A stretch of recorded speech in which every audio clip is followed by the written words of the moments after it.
Okay, so what I would like to do today is I want to do one of the exercises that you pseudocoded. I would like to code that together, all right? In the last class, I opened it up and asked which one they wanted to do, and they chose number 5B, and I thought that was a nice one. It wasn't too complex and it wasn't too easy.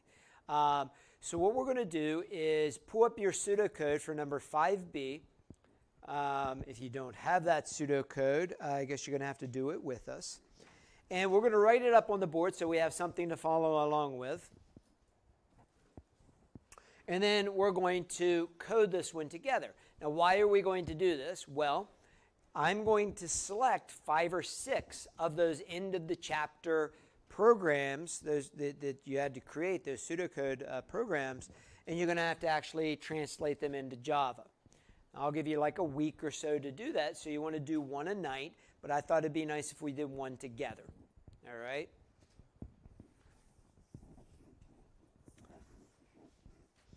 Give you a minute to finish getting up your work from the other day.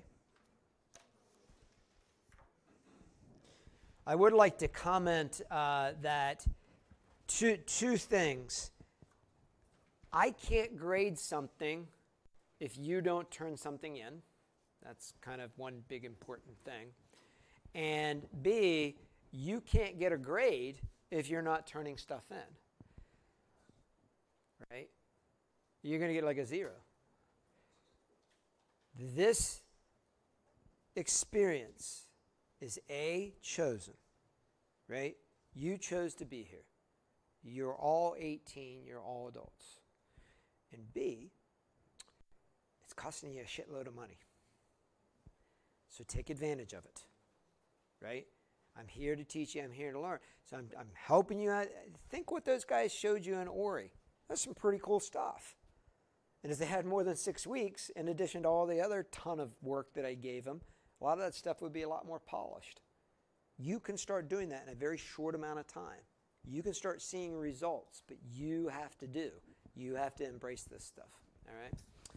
So let me see if Java got installed. Hoping that it did.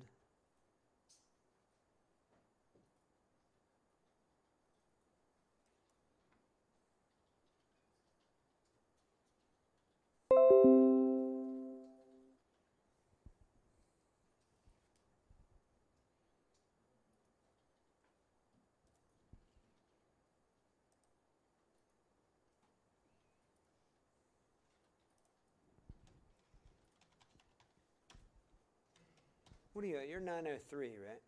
Is that right? All right. So let's have a look at the number 5B on page 86. It says, to compute the area and circumference of a circle given the radius r, if the radius is greater than or equal to 1, otherwise you should compute only the circumference. All right? So that is what we're supposed to do. Those are the requirements. So somebody comes in and says, here, make this algorithm for me. Literally, that's how it goes in the beginning. If you're a software engineer, you're past the requirements. And then you code it up. You take those requirements and you create the software for it. And along the way, you're problem solving. So what is the very first thing we need to do?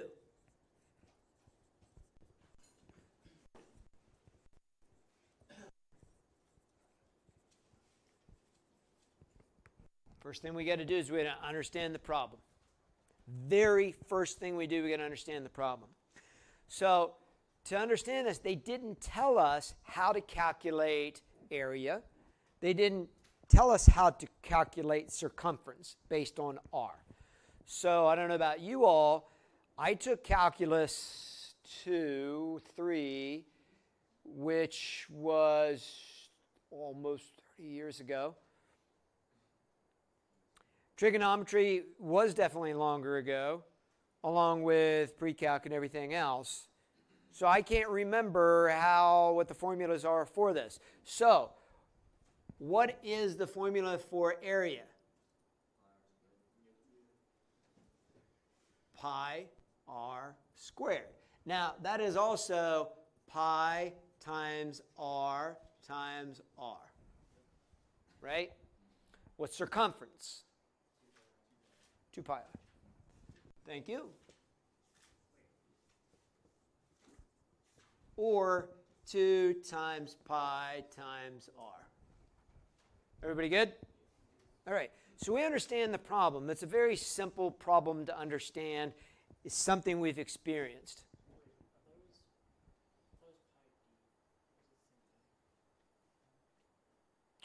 I'm pretty sure that we're good. Pi r squared, r being radius, right?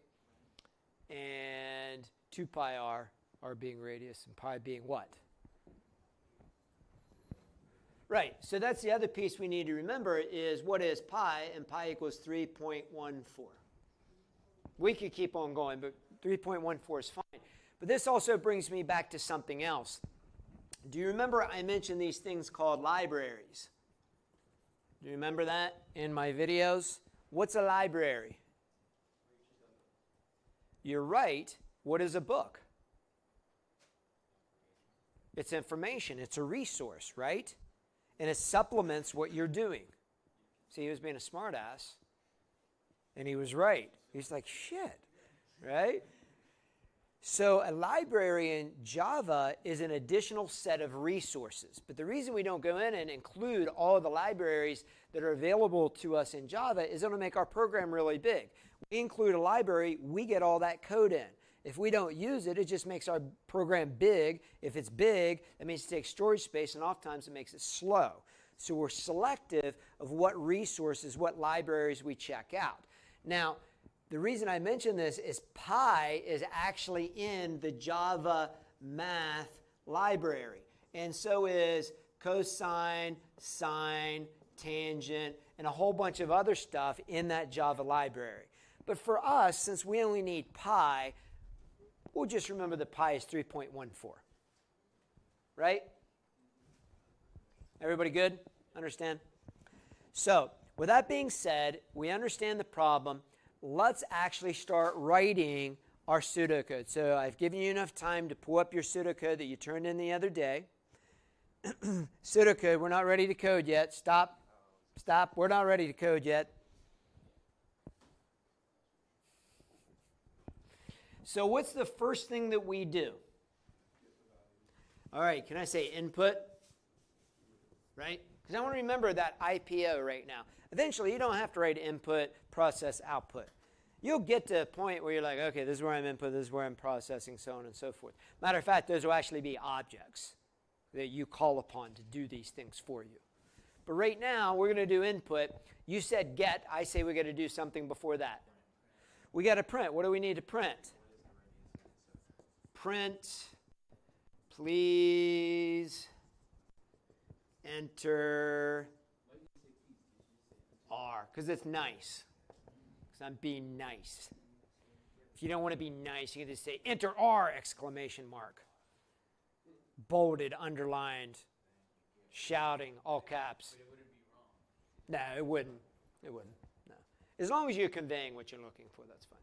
Like for yourself, always make your prompts very short, and then go back and update them.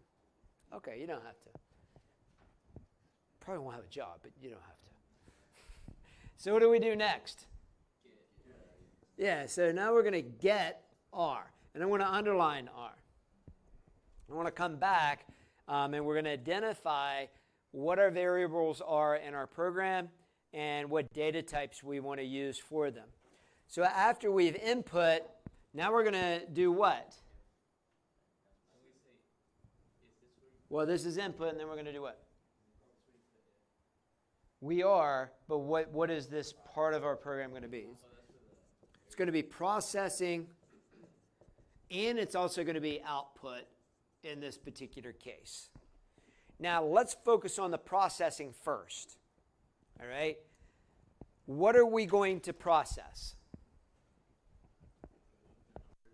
What are we looking for? Area. So we're going to say A equals pi times R times R. Right? So that's part of the processing. And what's the other processing that we need to find? What are the requirements? The circumference. So C equals 2 times pi times r. Now I want you to think how easy it is for me to look up at my already understanding and just put it down here. And the same thing when we translate. We're not worried about, what's area again, and detracting from me trying to remember system.out.println, parenthesis, quote, blah, blah, blah, blah, blah, quote, plus, right? Semicolon. So that's the importance of this. Now let's get into this if statement that you all want to get into so much. Where does the if statement go? What are the directions? If what? So if radius is greater than or equal to 1, we do what?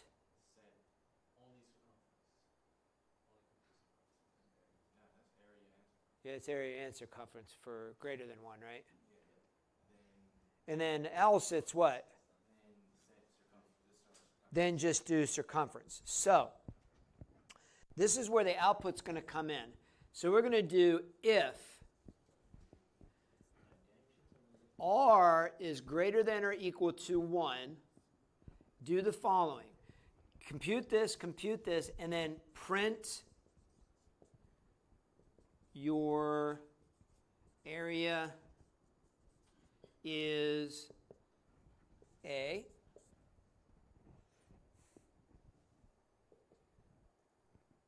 We've had smelly ones before, if you wonder why I smell it, and it kind of smells weird. And the smelly ones, they smell horrible. I don't know who invented that. Aren't they taught with like a variable for pi first, or is pi already in? We are going to set it, right? But we could just hard code it in here. But I'll show you how we're going to set it. That's what I did. I said a variable. Yep. And then we're going to say print your circumference is C. And we're going to underscore that as well.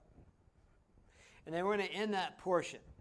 So this only has 2 paths, and it tells us that. If it's greater than 1, do area, do circumference. Otherwise, just do circumference, right? Okay. So you don't even have to make a then statement, do you? You can just do that. If like it's just if, then you do the curly brackets and all that. You don't have to make it like if. No, in this case, it's supposed to have 2 paths. If it's this, else it's this. If we don't put that, it will always do circumference. Like I did like an if and then else. You know what I'm saying? Like all 3 different things, kind of. Not 3 different Okay. things. We'll follow and you tell me this. So now we're going to say else. There's no if here. There's no else if it's less. We don't have to do that. There's only 2 paths. Either calculate all this or just calculate the one thing. So that's why we just say else. If we had 3 paths we wanted to follow, maybe we wanted another path with a specific number where it only calculated area, right? Then we would say else if and what those conditions were. In this case, there's only 2 paths. Like when I say 3 paths, I would even like instead of doing like curly brackets, I just put like then do this. You know what I'm saying? Like, So the curly brackets, here's the deal. If you have more than one statement after your if or your else, you need curly brackets to say this block of code goes with that. If you don't do that, it thinks only that one statement goes with that. And then you might get errors. Or your logic blows up. And that's the real difficulty, right? The syntax is easy. The logic is what's hard. You look at it and you're like, I don't have any syntax errors. It's running just beautifully, but it won't do what I want it to do. Right? The logic, trust me, you're going to long for the days of syntax errors when you start facing logic errors. Right? So, we're going to do, is it circumference? Yes. Okay, else. So that means that it's less than 1. C equals 2 times pi times r. And then we're going to print your circumference is C. Right? And then we're done. Right?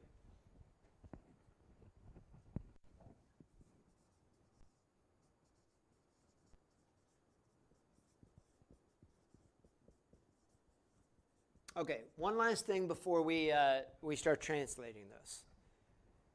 This is really simple. And I know I spelled it all out. You always got to come to the table with a game plan. When you get good later on down the road, you don't have to spell every last thing out.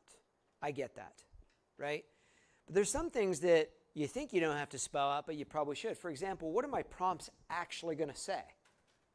I know it sounds weird, but you want to make prompts that are clear to your user. Otherwise, you might get the wrong information. Right now, we don't need to worry about it. We know what we're doing here. But I just want you, there's different things you have to think about. Now, variable data types. What's a data type?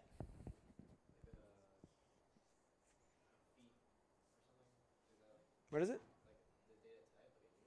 Yeah, what's a data type? You're kind of along, you're getting there. What's a data type? Those are examples. So byte, int, double, float, boolean, string, char, so on and so forth. Those are examples.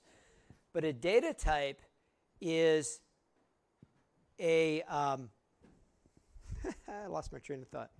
A data type is a unique thing that is the same. It's a kind of number or a kind of data, right? So for example, an int is a whole number. It has 32 bits to represent the whole number. If it's signed, it goes from negative 2 billion something to positive 2 billion something. Don't worry, we'll get into signed versus unsigned and all the nuances of number systems and how that plays into the size of our containers. A long is a 64-bit holding cell for a whole number, all right? 2 to the 64th. That gives us a much wider range on a signed, right? Then we have doubles and floats. Doubles are double precision 64-bit numbers. That means that we can look at the fractions, so 3.14. Boolean only holds true and false. That's it. String holds a string. A string is an array of characters. Character holds just character. And I can go on, and we'll get those in time. But I need you to start thinking about data types. You don't just choose the largest data type that you need, right? You don't just say, I'm just going to do it just in case. You don't do it that way. When you get to your larger programs, this is why. I told you that an int is 32 bits and a long is 64 bits. If I have a list of 100 items, is it really going to have an impact on my RAM or the file that I store that information in? No. What if I got a billion? If I got a billion items and I choose long, I'm now occupying 2 gigabytes of RAM for that, or the file, 2 gigs on your hard drive for a billion items. What if I never go above the number 2 billion on that? Well, now I've wasted a gigabyte of RAM or a gigabyte of storage space or whatever. I should have chosen an int. And the larger the data set, the more important that it is. Again, this is just kind of a preview. As you move forward, it's important to understand the ramifications of things. All right? Because you don't know where your code is going to wind up. You don't want to be that person that's eating up memory. Right? Also, with today's servers and desktops, oftentimes my students think that I pretty much got unlimited resources. Sure, you do on a desktop or a server. But what about these devices? What about the smartwatches? You don't know what you're going to do, so you need to understand it, because maybe you're going to do mobile development. Maybe you're going to do smartwatch development. Maybe you're going to do embedded system development, where the limitations are even greater with less resources, right? So we got to be conscious of this, all right? So what are our variables up here? We have A, we have C. We're going to use pi, right? Do I have any other variables? R. Since pi is 3.14, we're going to use double for everything. Yep.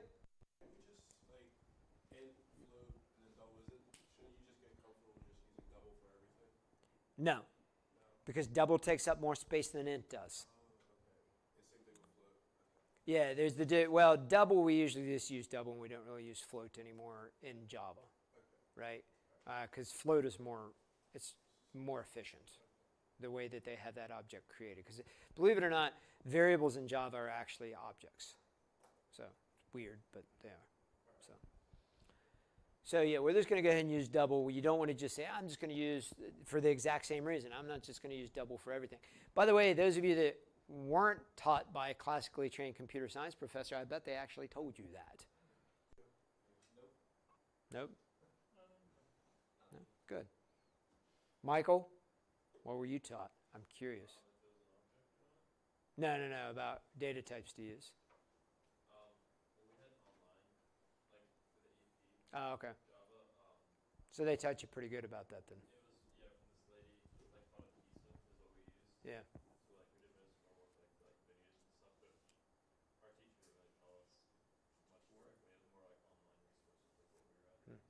That's a shame. All right, so let's go ahead and let's get started. I want you to, on your own, try to create a new project called CH2E5B. That's going to be the project name. Then I want you to create the class called E5B, and that's going to be the class. All right?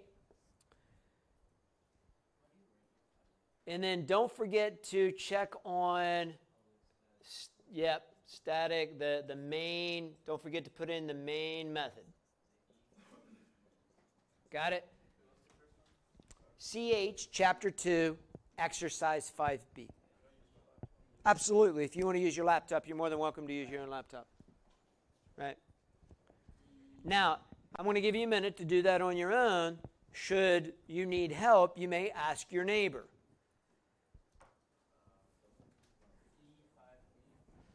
Yeah, Chapter 2, Exercise 5B. However you want to name it, and that is perfectly fine.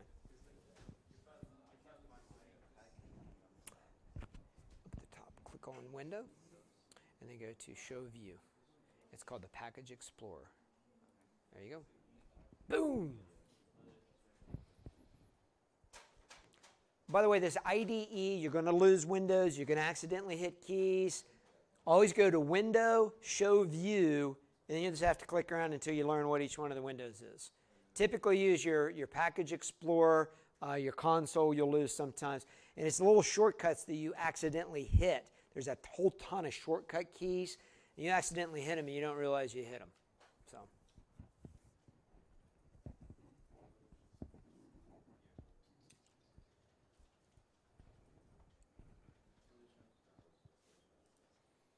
Okay, we're over this. Those of you that are looking at this and saying, we're over this. We are now ready to translate our algorithm. So get to it. Chapter 2, Exercise 5B. And then this Exercise 5B. You can do whatever you want. It's your program, ultimately, on this particular one. Okay, Sierra, I'm going to launch my screen onto yours. I didn't say anything. Go away, Siri.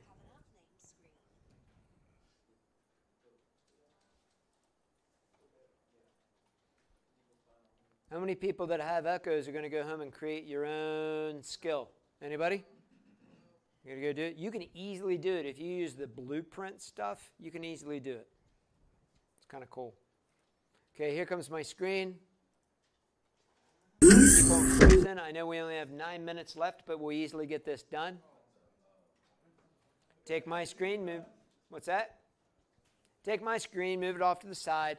Here we go. So File, New, Java Project. CH2, E5B.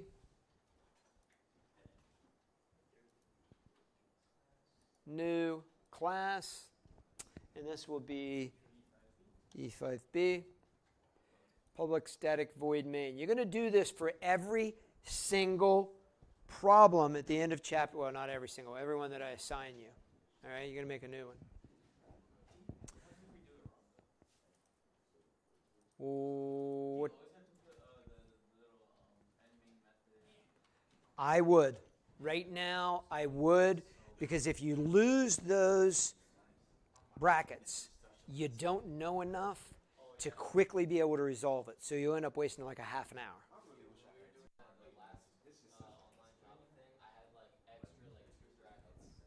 It threw an error and you didn't know what to do.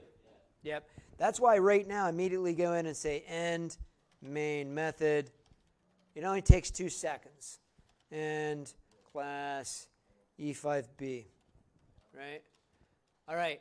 So now I'm just in setup mode. So the first thing I want to do is I want to import my helper to get information from the outside world. That helper, if you recall, is the scanner class. So I want to say import. Yeah, there you go. Java util.scanner. You know, think about this. This is now the 5th program you're doing. It's the 5th program, so it begins to become familiar. All we're doing is setup. The next thing we're going to do is we're going to make all of these variables of type double.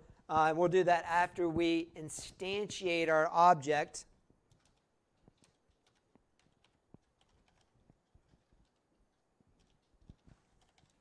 So we're going to say scanner. By the way, that's the type. It's a scanner. KB input, that's the identifier, meaning that's my name. I can change that to whatever I want. Equals, and now I'm going to instantiate the object scanner. New scanner. I don't fully expect for you to understand everything that I'm saying. And that's perfectly fine. I want to be very clear about that. That's perfectly fine. I say it so you've heard it, and it begins to seep into your consciousness that this is the terminology we use and this is what we're doing.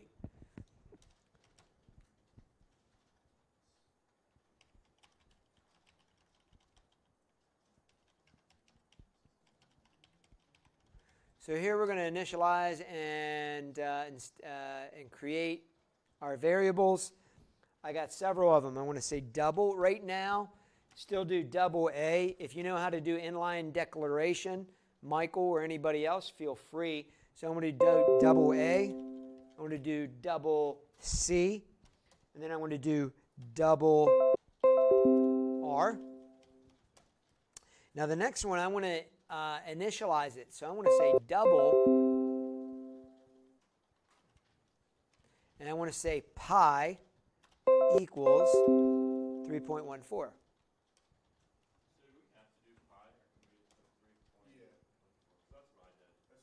That would be fine, but think of the elegance of what I just did. Now instead of me having to type out 3.14, what if I want to make 3.14 more precise? Instead of going through my code and changing 3.14 5 times, I change one variable and it changes it throughout my code. Right? That's the very first step to being elegant. What's up? Mm-hmm.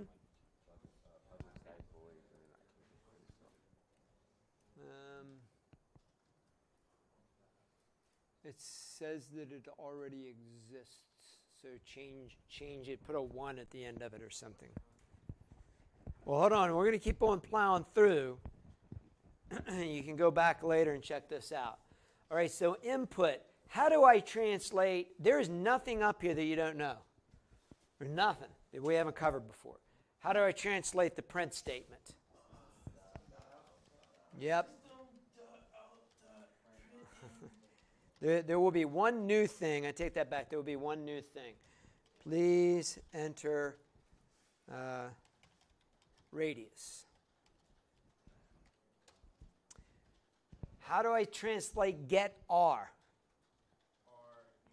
Yeah, R equals KB input dot. As soon as I hit the dot, I want to get that next double. By the way, if it was an int, it would be next int. If it was a boolean, it would be next bool. Quick question. Yeah. I see when I'm in Java and I'm typing in one of the commands, there's a list that pops up. Yeah. What is that? Those are the methods available in that particular class that you're tapping, in that library that you're utilizing. Mm-hmm. That's the methods out of the library that you're capable of using. So that might just pop up and I can just use that. Mm-hmm. Yeah. Now you might need to know what you're using, and there's a documentation that will explain every single one of those in excruciating detail in some cases.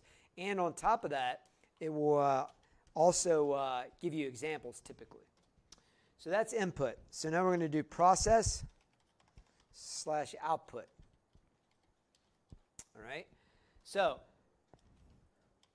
I think you're getting the hang of it, so I'm going to go a little bit faster here. If R is greater than or equal to 1, right? Now, do not put a semicolon at the end of this if statement, and this is why. Exactly. In this situation, that particular path terminates in the last statement of the code block. So in this case, you put a semicolon right here, and that's where that if statement terminates. So you don't put that semicolon up there. All right? So if R is greater than or equal to 1, we do all these things. We say A equals pi times R, and C equals 2 times pi times R. Now I have a mistake in my one above. It's not an 8, it's a pi. There we go. All right. Yeah, the star is your multiplication. So now I want to do an output. I need to tell my user. So system.out.println. And then I want to say your area is, okay, here comes the one new thing that you're going to learn today. We have this thing called a concatenating operator, and it's the plus symbol. Two different things. When we use the plus this way, we're overloading the operator. It's called an overloaded operator. It's based on the context. Typically we say 2 plus 2, right? Well, in this case, we're using it as a concatenating operator, meaning we're going to put together two things. A literal, your area is, we're going to say plus A. All right? Yep. What I usually do when I do that is that I'll do plus, and then quotations and put a space, and then plus, then A, so that there will be space in between the your area is. Or just put a space after the. Yeah, you could put a space right here if you want to do that. Man, wow, I've been really overdoing that.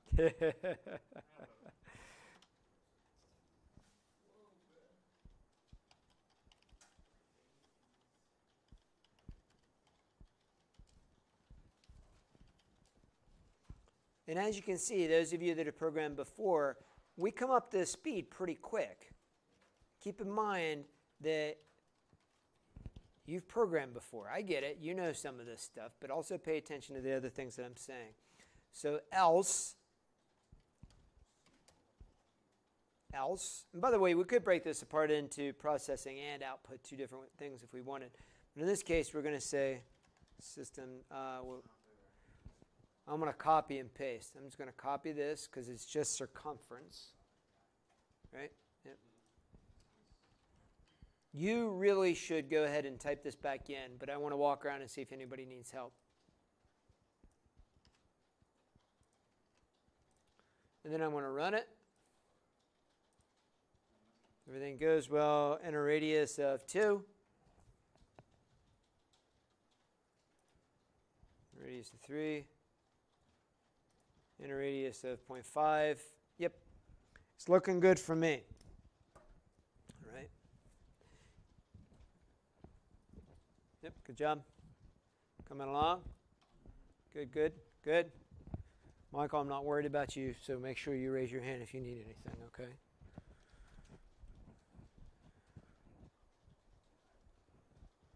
It looks like they're coming along pretty good.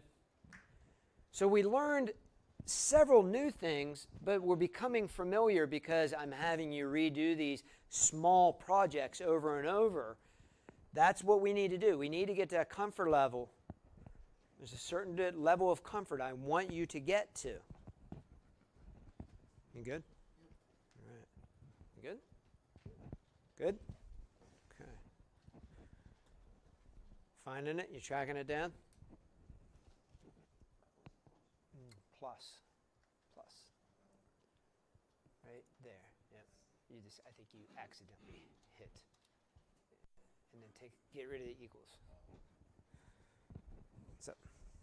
It's not so much with the code, but I don't know why I keep like doing it like this. These are like the programs from like before. Mm-hmm. Oh, you can just close those. I can close those, and they're like saved somewhere else. Yeah, they're you can then re-access them through the different projects. There's all your projects. Yeah. Imagine that. It's all organized. It's like human beings made all this stuff.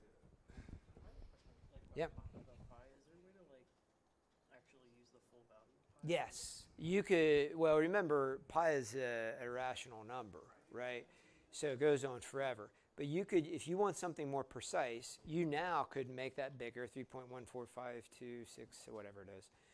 Or you could import, that's where the library stuff comes from. You could import the math library. And when you do that, Java takes it out, I don't know how many places, 100 places, something like that. It takes it way, way out if you use the math library to do that. Right? So that's why I introduced that concept of the library. Did you have your hand up? So it's about time to wrap up.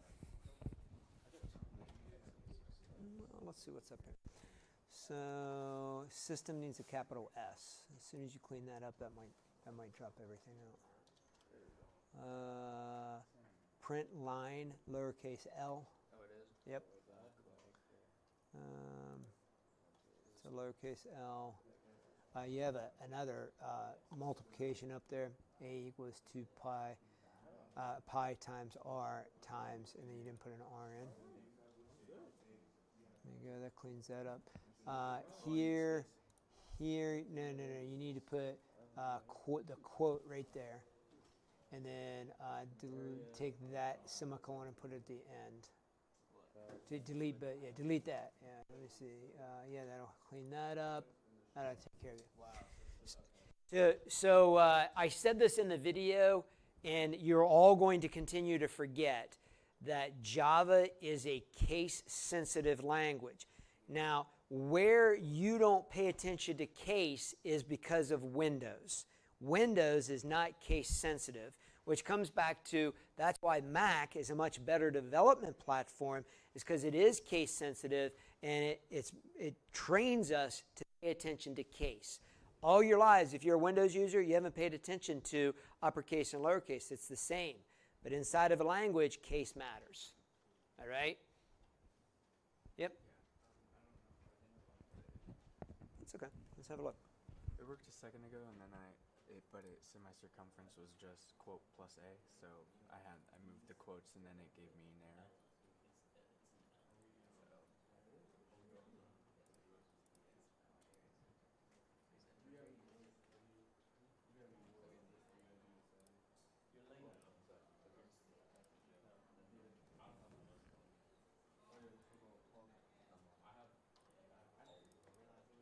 Yeah, it's time to go. By the way, let's wrap up.